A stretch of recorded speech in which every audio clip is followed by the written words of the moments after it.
Most of what you've been seeing is not the direct effect of tariffs affecting markets. The director of economics at Yale's Budget Lab says what's roiling U.S. markets right now and likely dinging your 401k retirement fund is something much harder to get a handle on. It's the uncertainty of where tariffs will end up, the fact that businesses and consumers don't know. Uncertainty can be powerful and costly. The U.S. financial market has shed $6.5 trillion since a record high in February, according to a senior index analyst at S&P Dow Jones Indices. Daily trading sessions tanking or soaring, hinging on every word from the president, like these this afternoon as he hosted the Prime Minister of Norway. They had a meeting this morning, so I can't tell you. It doesn't matter who they is.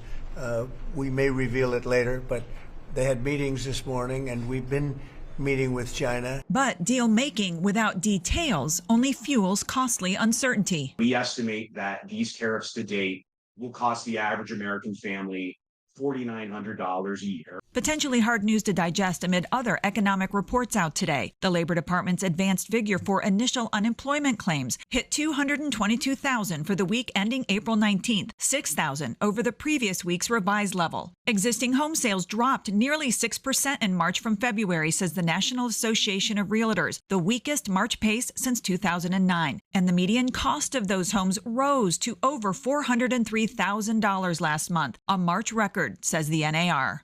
I'm Laura Aguirre reporting. The Education Department will restart collections on federal student loans in default on May 5th, impacting at least 5 million borrowers. The student loan portfolio controlled by the federal government is nearly $1.6 trillion, but fewer than 4 out of 10 borrowers are in repayment. This is unsustainable. The Biden administration resumed repayments on federal student loans in 2023 after a COVID-era pause. But the Education Department hasn't collected on defaulted loans that have gone at least 270 days without payment, since March 2020. Sarah Austin, policy analyst for the National Association of Student Financial Aid Administrators, says the stops and starts have created some confusion.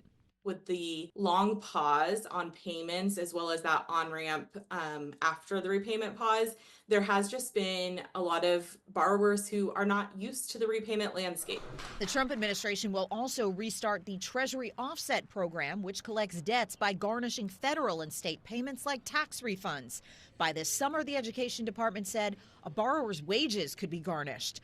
Austin says borrowers can stay on top of their loans by making sure their loan servicer knows where to get in touch. Ensure that your contact information is always current and accurate, especially thinking about students who are leaving school. Their address while they're in school may be very different than their address once they graduate or leave school. In Washington, I'm Karen Kafa. The president has absolutely no legal authority to issue these tariffs. A group of 12 states is suing the Trump administration over the president's use of tariffs. It's taking the matter to the U.S. Court of International Trade. President Donald Trump claims he can impose tariffs single-handedly due to the International Emergency Economic Powers Act. It gives the president authority to respond to unusual and extraordinary threats. We started with the fentanyl border tariffs. The IEPA is also used for the trade deficit. The lawsuit argues that's an overreach. It notes the Constitution gives Congress the power to collect taxes and duties. U.S. businesses have to pay applicable tariffs on imports. Experts say they often pass on some or all of that expense to consumers in the form of higher prices. Arizona cannot afford this Trump tax increase.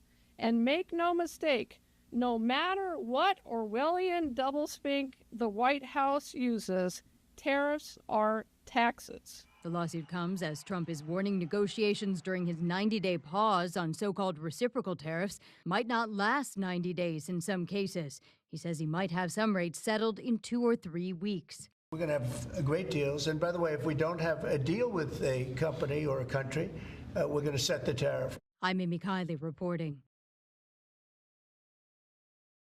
The president and the administration are setting the stage for a deal with China. President Donald Trump is softening two of his most contentious economic positions, but a new report shows it might be too little too late. He says the tariff on many Chinese imports eventually won't be, quote, anywhere near the current level. It's 145% after his repeated hikes. I'm not going to say, oh, I'm going to play hardball with China. I'm going to play hardball with you, President Xi. No.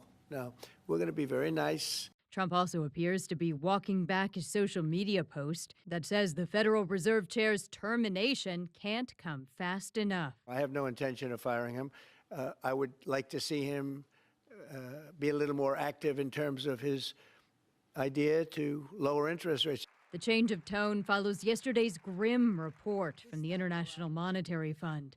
It forecasts a global economic slowdown of 0.5% year over year. It predicts an even bigger hit to the U.S. economy. The IMF says it revised its forecast due to Trump's trade announcements on April 2nd. They include a 10% universal tariff, reciprocal duties that are on hold for 90 days, and hikes on Chinese imports. Everybody is saying that the U.S. economy is in trouble, but the administration continues to say it's just a bit of transient or few transient problems. It's more than that, and the evidence is there. I'm Mimi Kiley reporting. The Trump effect on Canada's election cannot be overstated. You see more Canadian flags now, more of these signs too. Federal elections here are often defined by East versus West, urban versus rural, English versus French, liberal versus conservative. But Trump versus Canada defines this one. Just weeks ago, some of the flowers here at Lola Bloom's came from the United States. Not anymore. Sisters-in-law Lindsay Smith and Caitlin Strain are buying elsewhere now. Their answer to Trump's threats of tariffs or making Canada the 51st state. It's more Donald Trump. I feel like he's a bully in this situation. We're supposed to be allies. We thought we're on like a friendship level. They both traditionally support the Green Party, but both are leaning liberal this time. If the liberals are going to win or the conservatives are going to win, you want them to win by what? A healthy enough margin? Mm-hmm. Exactly. So that they're viewed as a strong leader? Yeah, Yes, you put your vote where it counts a little more in this situation. And is that just because of Donald Trump? Yeah, unfortunately. yeah. Canadians see this as much bigger than who gets the most seats in Parliament and gets to pick a prime minister. It's about spending more in the military, buying local, finding new markets and new partners, dropping any thought the ruts with Trump can just be smoothed over. I put up a flag myself. I never thought I would put up a Canadian flag, but I think when it comes down to crunch time, Canadians really gather up. Toby Gorman is an environmental journalist and author, and a pickup hockey player in the Canadian Beer League. Just push it. Gorman says he is hardly alone here in rethinking everything. We're just sick of him, and it's only been 3 months into the term. It's, he's going to an excess. He wants to crush us economically. I think at first it was kind of like losing your best friend, where it's like, what just happened? Like, what's happening? But now I think we're at the point where it's like, well, we can move on. That's a big shift. Okay, need a puck. This election defined by the belief Canada and the United States are suddenly more rivals than neighbors. Suddenly, no longer skating in the same direction. Back at the beginning of the year, conservatives held a giant 25-point advantage, and they said this race should be about the cost of living and about ending nearly a decade of liberals in power. But heading into the final weekend, liberals now hold a modest edge. Their candidates making the case to Canadians that standing up to Trump should be their #1 issue.